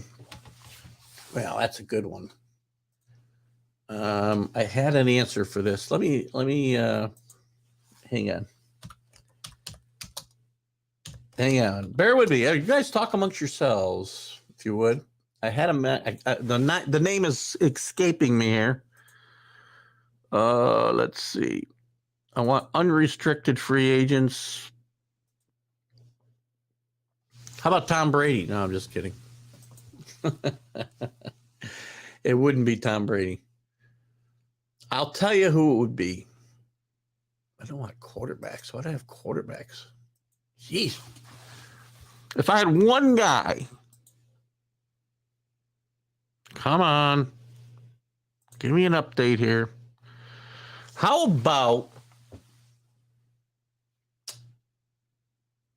I'm just looking through this list here. Certainly not Clowney. I'll tell you what, if I didn't have two guys I was already paying a bunch to, it'd be Evan Ingram. Let's see who the wide receivers are real quick. Wide receivers and cornerbacks. There's not a wide receiver. I looked at this list the other day. There's not a wide receiver out there that I would say I got to have that guy and he's going to be a game changer. Not a guy. Now, what I really want to look at are the cornerbacks. I'll get back to your comments here in a second. We're going to move on to some baseball, just so you guys know, as soon as we clean up some comments. Man, there's not even a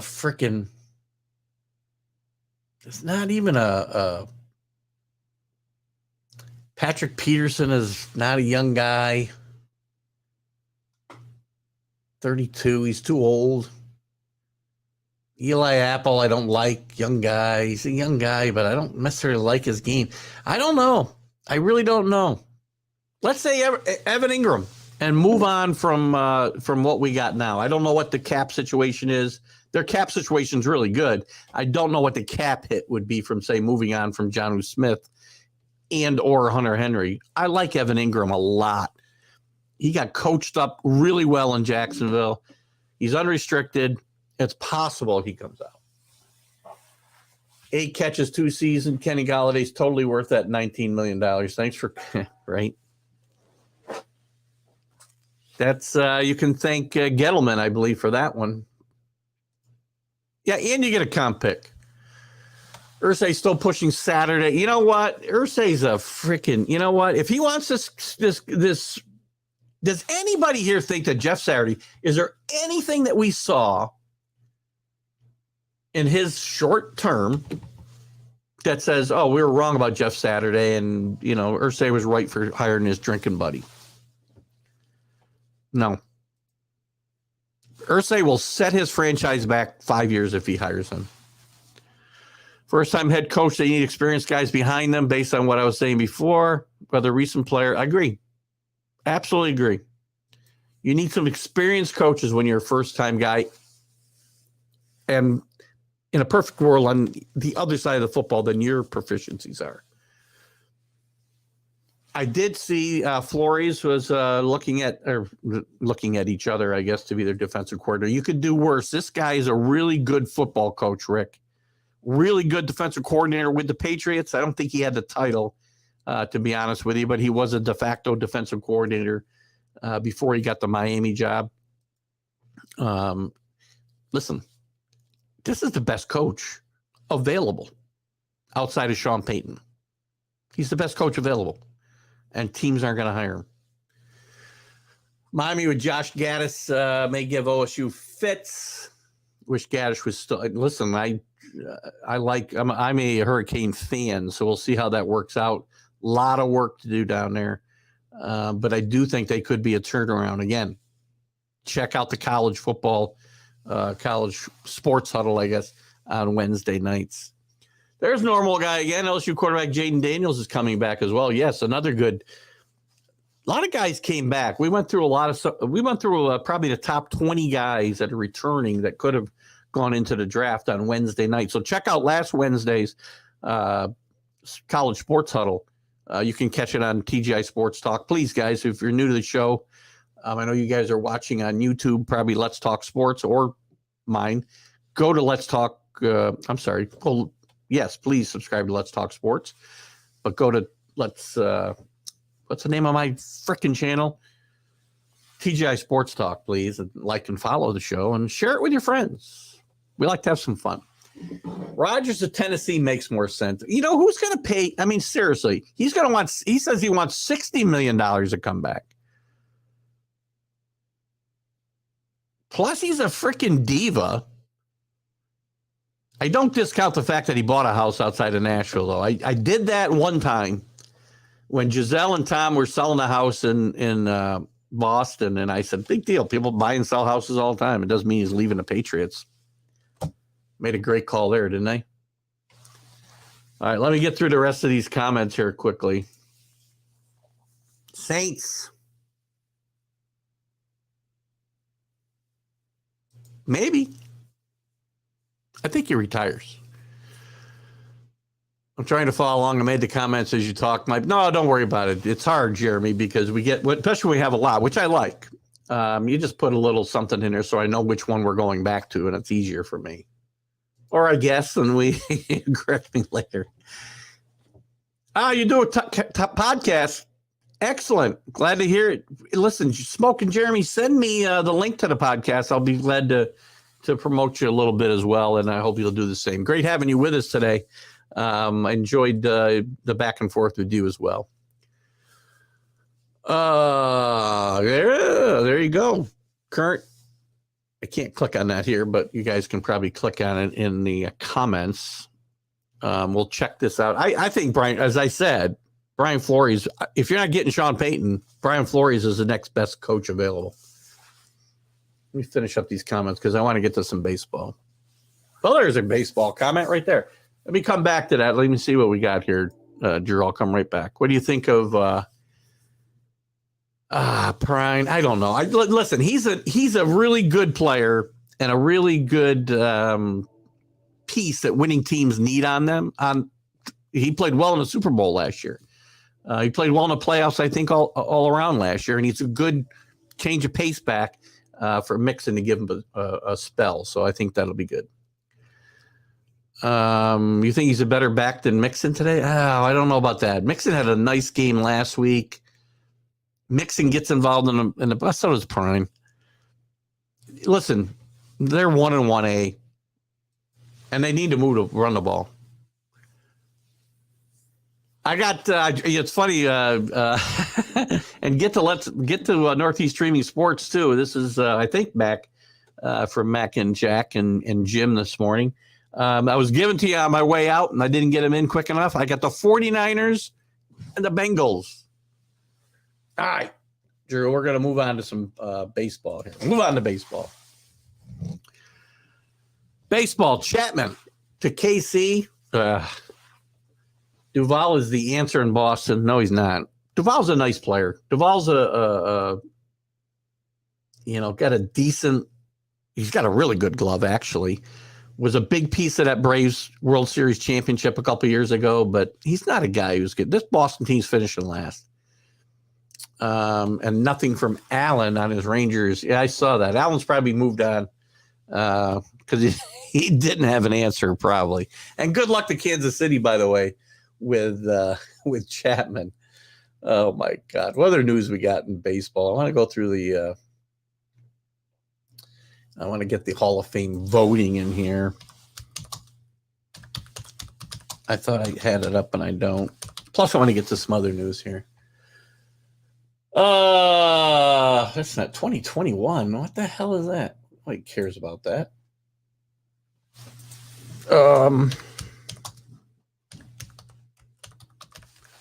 I'd love to know why my wife is slamming the door downstairs, though. I hope you guys can't hear that. Where are we? I'll find it. All I care about is the numbers, man.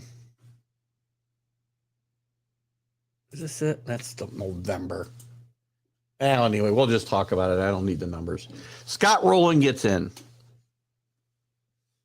Help me out, Drew.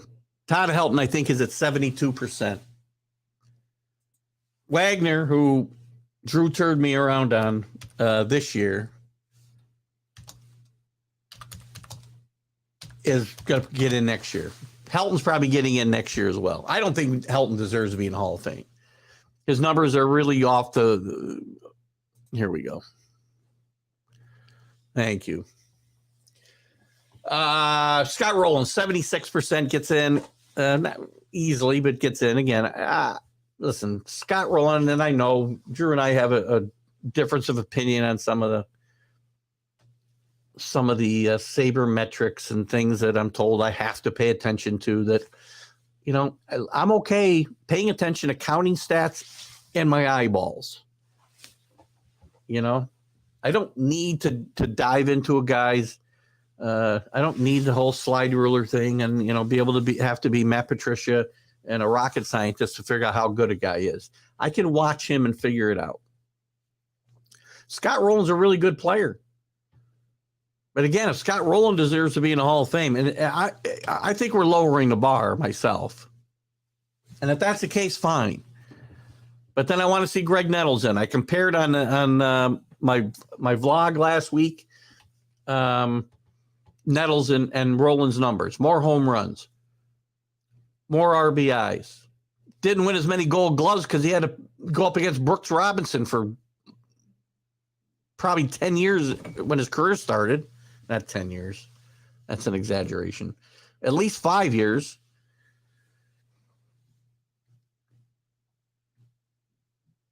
Nobody has ever turned a World Series around defensively like Greg Nettles in 1978. Go watch Game 3 of the 1978 World Series and tell me you've ever seen a better third baseman than Greg Nettles play. Eye test. Home run champion, as many All-Stars as Rolen. Again, nice player, but let's start reevaluating some of these other guys. Todd Helton will probably get in next year. 72% he got. Nobody's ever got that much without getting in. I doubt anybody's ever got 68% like Wagner. And after last week's conversation and me kind of berating Wagner, Drew has turned me around a little bit on that. And we'll get to your comments here in a second. I want to change my... let's just do there. Andrew Jones, who I think should be a Hall of Famer. Again, if your barometer for Scott Rolen at third base is what it is, how's Andrew Jones not in there? Look at the 10-year peak of his career, both home run-wise and Gold Glove-wise. There may never have been a better defensive center fielder than Andrew Jones. Gary Sheffield is probably going to be done next year. Carlos Beltran, maybe he'll keep crawling up. Jeff Kent is out. I think Jeff Kent, on this ballot, if we're going to exclude steroids, guys, and I'll talk about that in a second.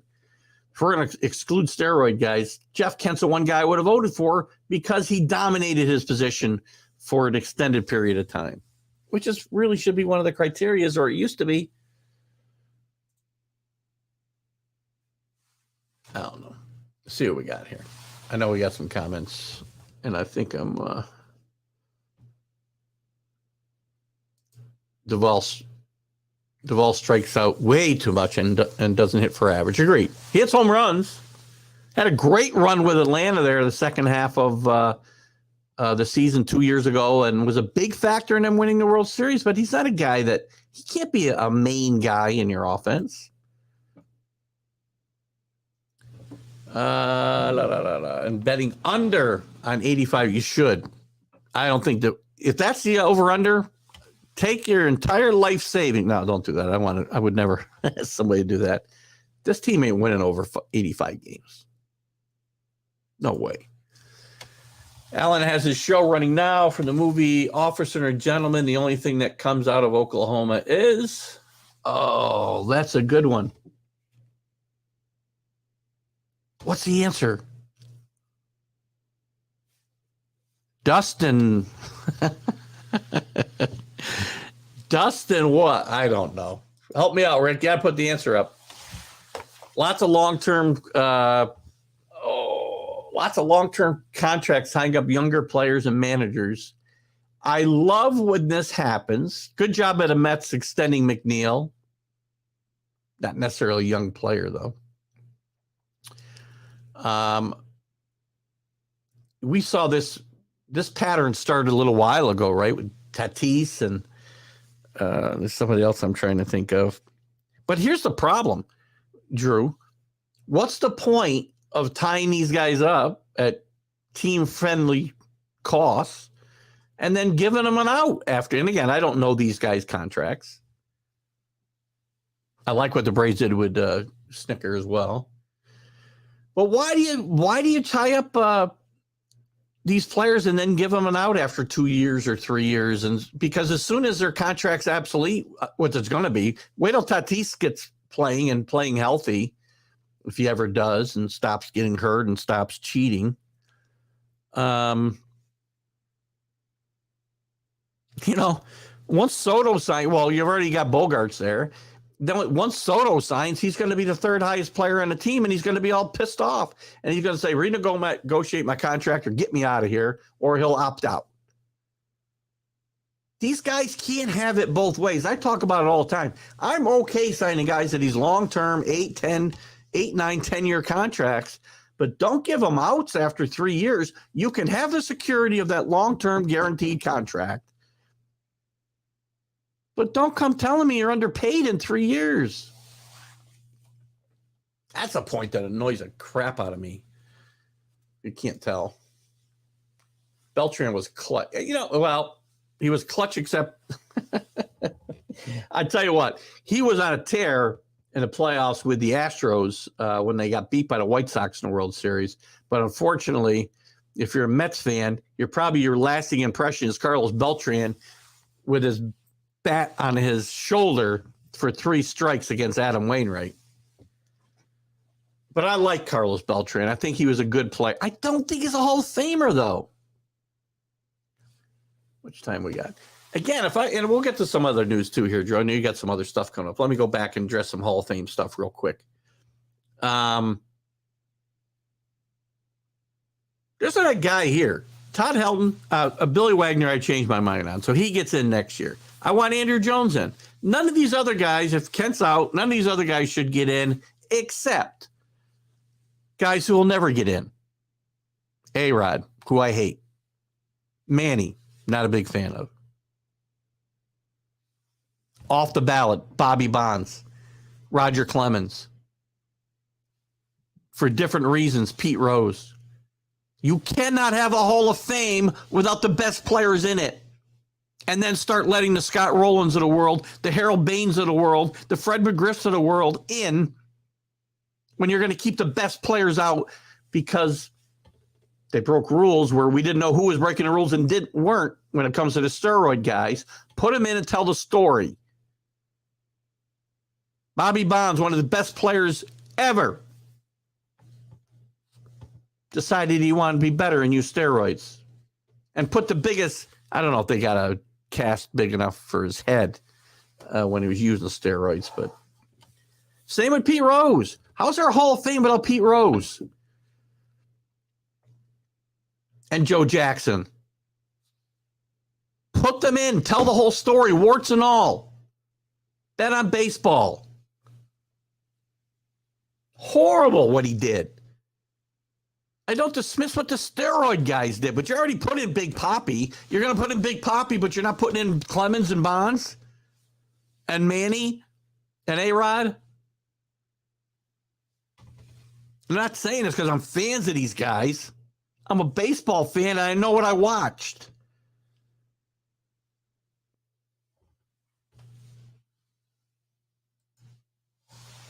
Cole Irvin traded Baltimore plus Baltimore. You know what? They do have some good youngsters. I love the catcher. Pitching will be an issue. Getting Irvin's a good move, but we're going to get into more of this. Drew, you and I will have to get together too on a date to do. Drew and I will do our Major League Baseball preview show. Probably mid-March, I would say, maybe late March. We'll do it before the season, but I want things to be kind of settled before we do it. So probably late March, we'll do it one night. And we had great reception to that last year. Tremendous amount of views. Rant time. Oh, there's nothing fires me up more than this topic. Did I say Bobby?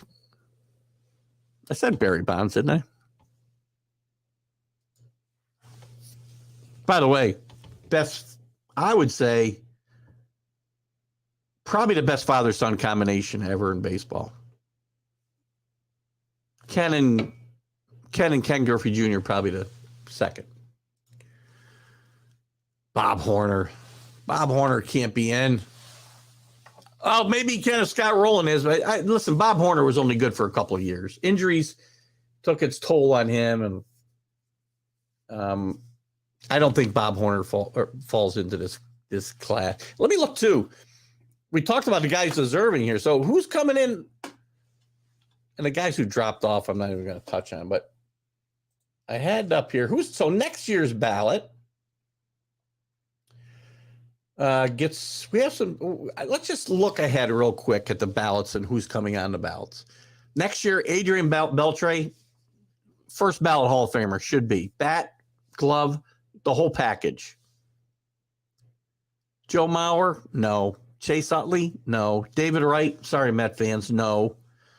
Cologne, no. Holiday, no. Gonzalez, no. Batista and Reyes, no. Adrian Beltre has to be in. In 2025, only one, in my mind, surefire Hall of Famer, and it should be first ballot. Ichiro. You got Sabathia, Pedroia, Kinsler, Troy Tulowitzki, Felix Hernandez. That's it. One. And if Billy Wagner doesn't get in the next 2 years, that'll be his last chance. I think Billy Wagner gets in next year based on what I see. Well, maybe not, because you got Beltre to take away points. So Beltre's in, Helton's in. It might take him another 2 years to get in. And that will be his last shot. And then if you go ahead to 2026, nobody's getting in. Cole Hamels, Ryan Braun, Alex Gordon, Shin-Soo Choo, and Edwin Carcione. I can never say his name. And that'll be Manny's last year in a ballot. And why do we need? We don't have to have guys in every year.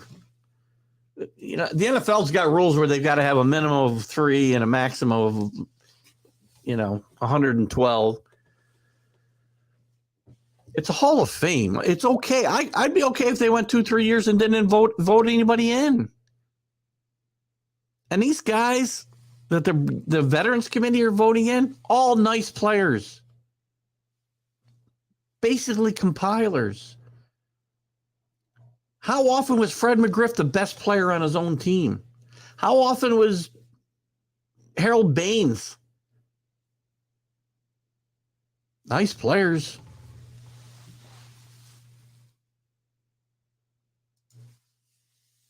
That's a laugh. All right, good. I'm glad you laughed. Bob Horner was a terrible fielder. Dale Murphy much better. You know what? Dale Murphy's interesting case, back-to-back Hall of Fame years. I wonder, Drew, if there's any other cases of back-to-back Hall of Famers not in the Hall of Fame. Dale Murphy had a very short peak, but he was the best player.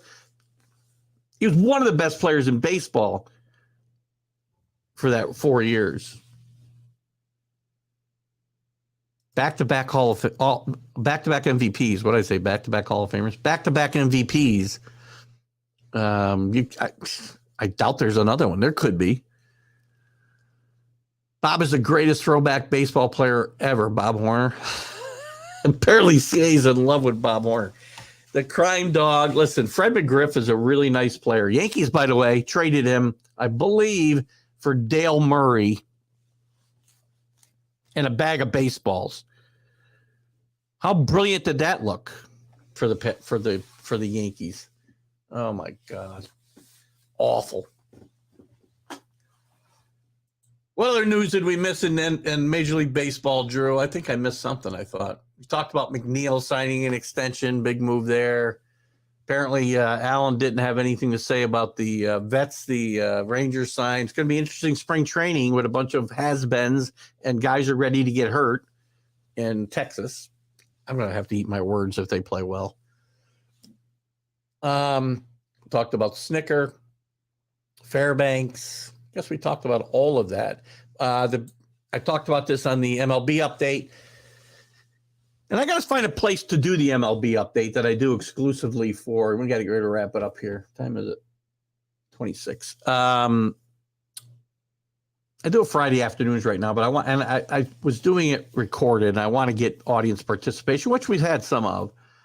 But I'm a little backloaded or front-loaded or whatever you want to say on Fridays. I want to look for another day to do it, and I want to make sure we get some audience participation. But I don't want to add another day to my broadcasting schedule, so I'll be working that out. Dana Brown was named the new general manager of the Astros, by the way, as they go for their second World Series in a row. Obviously, he replaces James Click, who was fired after the World Series, shortly after the World Series. And we'll see how that continues. I still say the Astros are the model franchise in baseball. If you want to figure out how to do it right and how to put teams together that can hit home runs, they can hit in situational baseball situations, they can pitch because they got pitching coming out of their butt. This is a really good baseball team, a really good baseball organization, and that's how I think they ought to do it. Good morning. Yeah, we did have a good show this morning. Lots of new participants. I hope you guys make it a regular stop on your Sunday mornings and look at and check out some of the other shows. We love having participation, and you guys have done a great job this morning. I say all the time, you guys are my co-hosts on these shows, and I love the participation. It makes my job easier. If I don't have to sit here and I can go back and forth with you guys. It makes it a lot easier. Scott wants to know who my sleeper team in Major League Baseball that will come out of nowhere and make the playoffs. Do I have time to do this, Scott? Let me look real quick. I got to look quickly and I got to get ready to wrap it up at the same time. If I was going to give you a team, Drew mentioned the Orioles. Be careful. Watch the Orioles. I think they're still a sleeper team, even though they finished over 500. I'll give you the Twins, who I liked last year. And I'll give you one other. I'm not going to do it again, Drew. I'm not going to do the.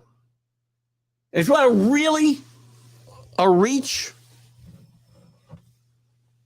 Arizona Diamondbacks. Don't know why yet. Got to look deeper into them, but you asked me for Minnesota. There you go. I like them too. So let's get ready to wrap it up, guys. Great show today. Loved it. It's going to be a fun day. Go 49ers. Go Bengals. That's where Keith's money is. Not sure about the over-unders yet. We're going to wrap it up. We'll see you next Sunday. We'll have Jim Biringer in for one more. There goes my music. It'll start up again in a second. Jim Biringer in again next week for one last wrap-up before I'm on vacation, which will start. I'll let you know next week what we're going to do. Again, I'll try to do the shows or some version of the shows. It probably won't be at the exact times we do them now, but we will do it and have some fun. So great to have you. Drew, the Tigers and Diamondbacks. They're good. We'll talk about this. The Tigers were picked last year for that. So we got to wrap it up. Keith Engel here for TGI Sports Talks Sunday stream at Constance's. Enjoy the football. Let's go, guys.